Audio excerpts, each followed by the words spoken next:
سلامونه احترامات مبین صاحب ته قاری صاحب محترم ته او ډاکټر صاحب ته او ټول لیدونکو ته اوریدونکو ته بخښنه دي دا نوم مې مبین صاحب ته واړوي لږ مې ټریک درته وکړي ځکه چې نه دي وکړي خبره دا ډېر وخت اوس مجبور چال مې در سره وکړي خیر زه یو سوال لرم اول خو زه غواړم چې قاري صاحب ته دا خبره وکړم چې د دې ډېر کور ودان ډېر په حوصله سره الله پاک ته ډېر لوی حوصله ورکړې ده او استعداد ورکړی دی د جوابو په اړوند باندې او تاسې هم انشاءالله ډېر تیز یاست زما ډېر خوښ یاست په ډېرو مواردو کې الله دې تاسو ته نور استعداد درکړي خو زما یو سوال دا و د قاري صاحب څخه مبین صاحب ستاسو څخه ګورئ په پاکستان کې موږ تاسو ته ډېر سره معلومه ده چې د طالبان تشکیلات کېږي هلته مدارس دي مدرسې دي دغه ځای څخه د جهاد فتوا ورکول کېږي بالخصوص چمن کې په کوټې کې په دې ځایو کې او بیا دغه ځای څخه طالبان اکمالیږي راځي افغانستان ته جهاد کوي اوس موږ ته دغه سوال پیدا کېږي چې آیا د جهاد په پاکستان کې نه دی روا دغه مدارس چې دا په پاکستان کې د څه حالت روان دی یو خو د دوی نظام چې دی هغه بالکل د شریعت سره په ټکر کې دی دوهم قدم کې دا خبره ده چې ګورئ د ناټو ټول اکمالات د کراچۍ څخه را روانېږي بیا راځي د کندهار تر میدانه پورې په دې لاره باندې چې دا تېرېږي د مدرسې ټولې هلته شتون لري دغه ځای څخه تشکیلات کېږي اما سوال د انسان یو نورمال انسان ته دا بالکل پیدا کېږي چې دا اوس کم حساب دی یعنی په کم حساب باندې هلته هېڅ نه کېږي هلته ټاکم نه باندې کېږي د دوی څخه مالیه اخیستل کېږي د دوی پیسې راټولېږي د ناټو څخه دوی ډالران خوري هلته څوک څه نه ورته وایي او افغانستان ته راځي بیا دلته جهاد پر روا کېږي خو زه بالکل زه د دې خلاف نه یم زه دا نه وایم چې دلته نه پر روا کېږي اما دا سوال بالکل سړي ته پیدا کېږي جهاد خو فی سبیل الله دی هغه کې په پالیټیک یا سیاست نه وي که سیاست پکښې ولویږي او سړی وایي چې دلته باید زه خرابي پیښه نه کړم بلکې په بل ځای کې سوال د لږ لاند کې نو ډېر تقریبا 3 دقیقو ته د سوال لاړه نو خو بس ما سوال انشاءالله قاري صاحب زما په سوال باندې پوهېدلی صحیح ډېره مننه مننه خیر اوسې مهرباني وکړه قاري صاحب محترم نو دغه ورور خو یوه دا خبره وکوله چې جهاد فتوا چې ده دا د پاکستان د مدرسو نه ورکول کېږي دا خلکو ته دومره ویل پکار دی چې ګوره دا جهاد حکم چې دا جهاد دا د قرآن لفظ ده دا د قرآني حکم ده د جهاد دپاره احکام په قرآن او حدیثو کې ذکر شوي دي د جهاد احکام په فقه حنفي کې ذکر شوي دي موږ خو دا 19 کاله مرۍ په دې وجه شوه چې که په افغانستان کې جهاد نه وي نو دا د کابل ادارې په څنګ کې چې کوم ملایان ولاړ دي دا کوم ملایان چې د کابل ادارې په څنګ کې ولاړ دي او د امریکایانو نه ډالر خوري خو دغه خلک د راووځي ولیکلي فتوا د مراجعو او د حوالو سره د ملت ته وړاندې کړي چې دلته د اسرا انګریزان چې پراته دي د توپ او ټانک او د وسلې سره یوازې دا یوه خبره د ملت ته روښانه کړي چې سور کافر د توپ او ټانک د تورې او نیزې سره د مسلمان په خاوره کې اوسېدلی شي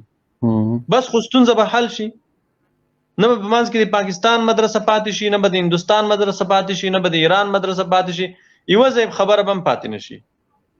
د جهاد حکم خو د قرآن حکم ده د احادیثو حکم ده د حنفي فقه حکم ده دا حنفي فقه چې دا د موږ تاسې فقه تدوین خو په پاکستان کې نه ده شوی پاکستان خو څو کاله کېږي چې جوړ شوی دی موږ تاسې حنفي فقه خو 1400 کاله تاریخ لري او د موږ تاسې د حنفي فقه فتاوی چې د هغه خو 1400 کاله تاریخ لري هلته د جهاد احکام بیان شوي دي هلته ویل شوي دي چې که چېرته یو کافر د مسلمان په خاوره استیلا وکوي د مسلمان خاوره اشغال کړي د مسلمان خاوره لاندې کې په دې حالت کې جهاد فرض عین ګرځي اوس که دغه حکم په کتاب کې نه وي خو دا ملایان دې راووځي ودې وایي چې دا په کتاب کې نشته دا تاسې د خېټې نه ویلی ده د افغانستان موضوع کله دومره پیچلې ده لکه دغه رسنۍ او دغه ډنډورچیانې چې پیچلي کوي دا خو ډېره ساده مسله ده دلته امریکایان راغلي دي اشغالګر ځواکونو د افغانستان خاوره لاندې کړې ده کله چې کافر د مسلمان خاوره لاندې کې دلته جهاد فرض عین ګرځي که جهاد فرض عین نه ګرځي دغه مسله د موږ ته دوی د کتاب نه راوړي بس خلاصه خبره ده ولې دا خبره دومره اوږدوئ ولې په دا 19 کلونو کې داسې یو ملا پیدا نه شو چې دغه یوه لنډه حواله دی کتاب نه راوړي؟ خو که د دوی سره بحث کوي، دوی ته به ورته د کتاب حواله وایي، دی به عقلیات وایي، دی به عقلي دلایل وایي،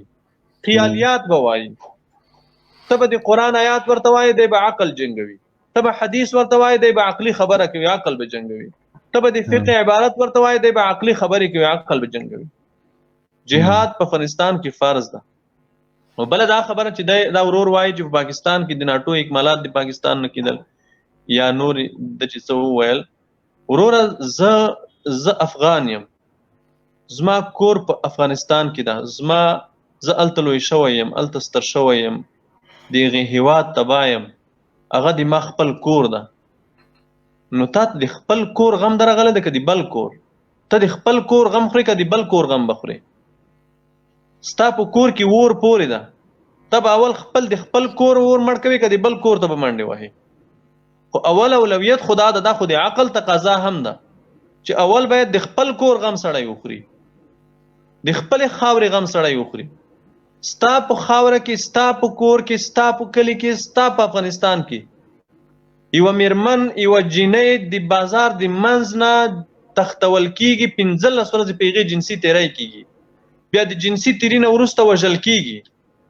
نو ستا عقل څه تقاضا کوي چې ته باید خپل هېواد آزاد کړې، دا خپله خاوره د دې ظلم، د دې وحشت، د دې ظلم څخه خلاصه کړې، د بل هېواد ته منډې ووهې. ستا خپل کور کې اور پورې ده، ستا په کور کې د مسلمان ناموس خوندي نه ده، د مسلمان ځان خوندي نه ده، د مسلمان مال خوندي نه ده، د مسلمان سر خوندي نه ده. که خوندي وي خو تاسو یې ووایئ په افغانستان کې د مسلمان سر، ناموس، مال، عزت خوندي ده؟ دا 4 شیان دي: سر ده، مال ده، ناموس ده،